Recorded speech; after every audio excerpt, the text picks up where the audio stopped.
स्वागत है आप सभी का द फैक्ट इंडिया पर और मैं हूं आपके साथ पूजा जादव। राजस्थान की सियासत की वो महिला नेता जिसके बिना कभी बीजेपी की कल्पना नहीं की जाती थी और आज स्थिति बिल्कुल अलग है। हालांकि ये बात भी सच है कि उनके समर्थक आज भी उनके एक हुंकार का इंतजार करते हैं।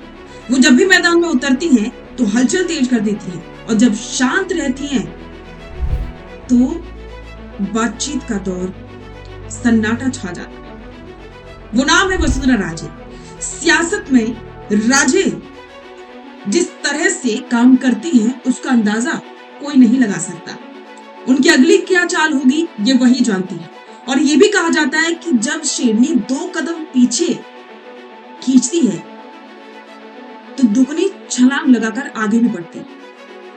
एक बार फिर से चर्चा है राजे की कि अब राजे क्या करेंगे, क्योंकि अभी से आने वाले चुनावों के लिए कांग्रेस ने तैयारी शुरू कर दी है।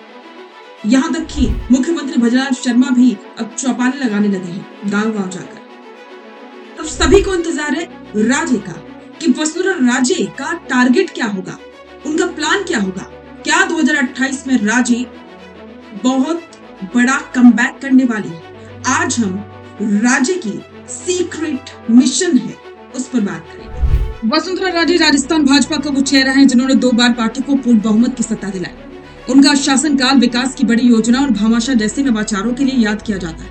आज भले ही वे संगठन की मुख्य भूमिका से थोड़ा सा दूर दिख रही है, लेकिन उनके सियासी कद का अंदाजा इसी बात से लगाया जा सकता है कि उनके जन्मदिन या धार्मिक यात्राओं पर जुटने वाली भीड़ कई बड़े नेताओं की रैलियों को छोटा कर देती है। 2028 की बिसात के हिसाब से अगर बात की जाए तो राजे के पास राजस्थान की रग-रग की जानकारी है जो किसी भी चुनाव में गेम चेंजर साबित हो सकती है।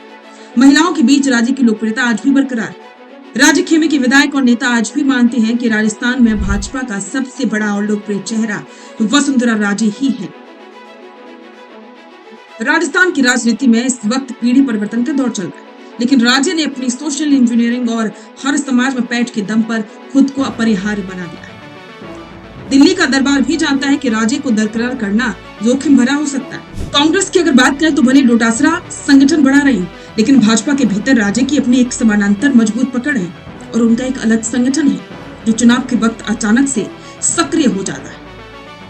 2028 तो अभी दूर है, लेकिन वसुंधरा राजे की हर मुस्कान और हर चुप्पी राजस्थान की राजनीति में एक नया अध्याय लिखती है।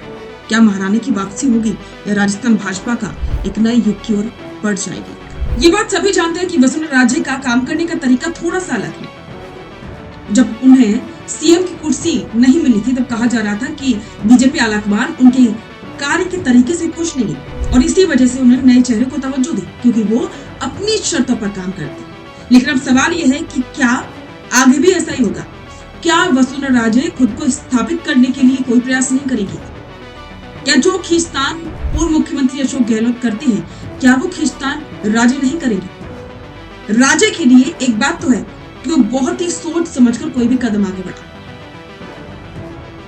अब सभी को इंतजार है उनके अगले टारगेट का। उनके समर्थक आज भी उनकी एक हुंकार पर सड़कों पर उतरने के लिए तैयार रहते हैं। उनके समर्थक उन्हें महारानी का वही दर्जा देते हैं और उनके समर्थक तो ये तक कहते हैं कि हमारी तो मुख्यमंत्री वसुंधरा राजे ही है।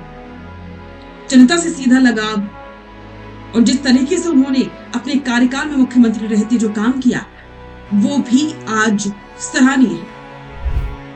अब सभी को इंतजार है उनकी अगली चाल का कि अब शेरनी का अगला टारगेट क्या होगा। क्या अगला विधानसभा चुनाव वसुंधरा राजे के चेहरे पर लड़ा जाएगा या फिर रणनीति कुछ और होगी? और अगर राजे को इस बार भी मौका नहीं मिलता है तो राजे का टारगेट क्या होगा और उनका कदम क्या होगा, ये देखने वाली बात होगी। आपको क्या लगता है, क्या वसुंधरा राजे के चेहरे पर बीजेपी को अगला विधानसभा चुनाव लड़ना चाहिए? कमेंट में अपनी राय जरूर दें और बने रहें द फैक्ट इंडिया के साथ। रुकिए और जरा ध्यान से सुनिए। क्या आप हमारे इन खबरों से अपने व्यापार को भी बढ़ाना चाहते हैं? तो आप भी खबरों के दौरान इस तरह के एलिमेंट्स पर अपना विज्ञापन दे सकते हैं या फिर ऐसे खबर के 1 मिनट बाद अपना पूरा विज्ञापन डलवाएं जो कि 8 लाख से ज्यादा सब्सक्राइबर्स और फॉलोअर्स वाले द फैक्ट इंडिया चैनल्स और पेजेस से राजस्थान के कोने कोने में पहुंचेगा और इससे आपका व्यापार, ब्रांड सब कुछ बढ़ेगा।